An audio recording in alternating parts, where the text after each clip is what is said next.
बिलासपुर के तोरवा क्षेत्र में छठ घाट की पार्किंग वाली जगह पर रीपा प्रोजेक्ट के तहत निर्माण कार्य का आरंभ बुधवार को किया गया, जिसका विरोध पाटलिपुत्र संस्कृति विकास मंच और अन्य पर्यावरणवादी संगठनों ने किया है।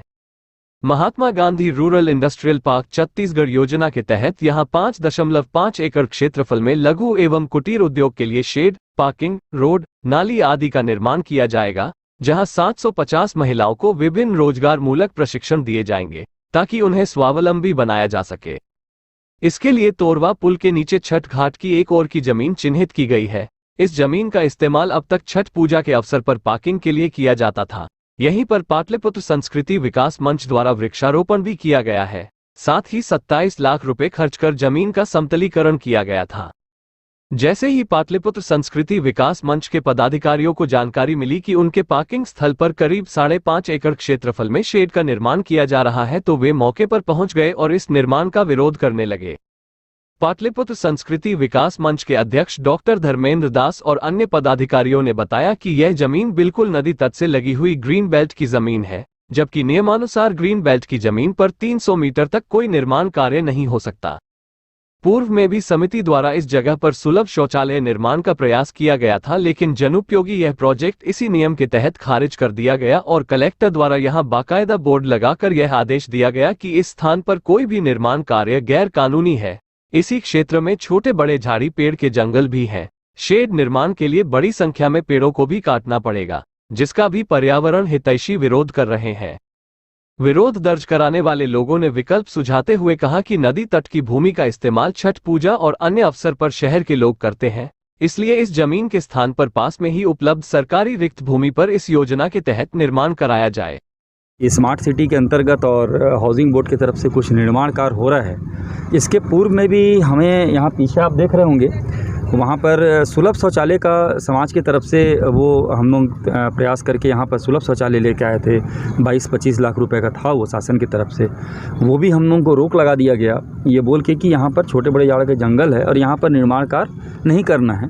तो हम लोग भी उसको सहयोग किए कि इस तरफ में कोई भी निर्माण कार्य, लगभग 5.5 एकड़ का हम लोग को जानकारी मिली कि इनको चाहिए, तो 5.5 एकड़ कहीं और अगर बंदोबस्त हो तो वहाँ करना चाहिए। वैसे भी आप अगर यहाँ पर कैमरा घुमाएंगे तो ये नदी का बिल्कुल तट है जो ले रहे हैं, 50 फीट भी नहीं छोड़ रहे हैं। तो नदी अभी बारिश के समय में कोई ऐसा समय आएगा पूरे बारिश में 3 दिनों का, जब पूरी पानी यहाँ पर ऊपर तक ट्रांजिट तक में भर जाएगा, फिर 3 दिन के बाद खाली हो जाता है। तो ये बिल्डिंग को भी नुकसान पहुँचाएगा और यहाँ आवक जावक आने जाने में भी दिक्कत होगी आने वाले समय। नदी के तट पे ऐसे भी कोई परमिशन शासन की तरफ से रोक लगा हुआ है 200 मीटर। पेड़ यहाँ बहुत बृहद रूप से पेड़ लगे भी थे और हम तो लगाने वाले भी थे, क्योंकि पेड़ से ही यहाँ पर जो है वो हम लोग यहाँ कोई समाज की तरफ से कोई निर्माण कार्य हम लोग न खुद कर रहे थे, न हम लोग चाह रहे हैं कि यहाँ पर हो इतना दूर, ताकि पार्किंग हमारे अब सुरक्षा रहे।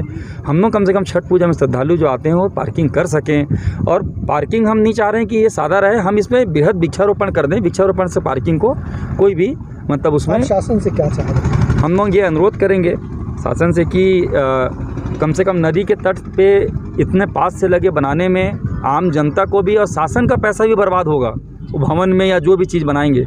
तो उनसे अनुरोध है कि इसी जगह में अगर कहीं दूसरे जगह नहीं बन रहा है, स्मृति वन में ही करना चाहते हैं, तो उसमें बहुत ज़मीन है, वो ट्रांजिट की तरफ से एक रोड निकाल के और वहाँ से उस चीज़ को कर लें, ताकि इधर नीचे की तरफ से तट से जो पानी आता है उससे भी उस भवन को सुरक्षा मिलेगा और हम लोग का भी जो ये काम है उसमें कोई डिस्टर्बेंस नहीं आएगी। तो ये अनुरोध हमारा शासन का। बुधवार को निर्माण स्थल पर स्मार्ट सिटी प्रोजेक्ट के अधिकारी, नगर निगम, राजस्व विभाग और गृह निर्माण मंडल के भी अधिकारी पहुंचे थे। स्मार्ट सिटी और गृह निर्माण मंडल द्वारा निर्माण कार्य किया जाना है। बुधवार को तमाम विरोध के बावजूद यहां बोर खुदाई का कार्य शुरू कर दिया गया। इस दौरान प्रोजेक्ट के एग्जीक्यूटिव इंजीनियर एसपी साहू ने बताया कि मुख्यमंत्री भूपेश बघेल रीपा प्रोजेक्ट के तहत 1 जुलाई को इस योजना का उद्घाटन कर चुके हैं और उन्हें ऊपर से कार्य आरंभ करने का आदेश मिल चुका है। इसलिए उन्होंने तमाम विरोध को दरकिनार करते हुए भी बुधवार को निर्माण कार्य आरंभ कर दिया, जबकि पाटलिपुत्र संस्कृति विकास मंच के सदस्य 1 दिन का मोहलत मांगते रहे, जिनका कहना था कि वे अपनी समस्या से मुख्यमंत्री को अवगत कराकर कोई रास्ता ढूंढने का प्रयास कर रहे हैं। लेकिन अधिकारियों ने उनकी एक न सुनी और पुलिस की मौजूदगी में बोर खुदाई का कार्य आरंभ कर दिया, जिसका पाटलिपुत्र संस्कृति विकास मंच और पर्यावरण हितैषी संगठनों ने शांतिपूर्ण विरोध किया। 1 जुलाई को माननीय मुख्यमंत्री जी के द्वारा उद्घाटन किया गया है। ये वीपा अंतर्गत लघु एवं कुटीर उद्योग के लिए यहाँ पर उनको शेड बनाकर दिया जाएगा ताकि वो व्यवसाय कर सकें। साथ ही यहाँ पर जो है 750 महिलाओं के ट्रेनिंग और उनको रोजगार के लिए यहाँ शेड बनाया जा रहा है, जिसमें 750 महिलाएं जो है वह काम करेंगी।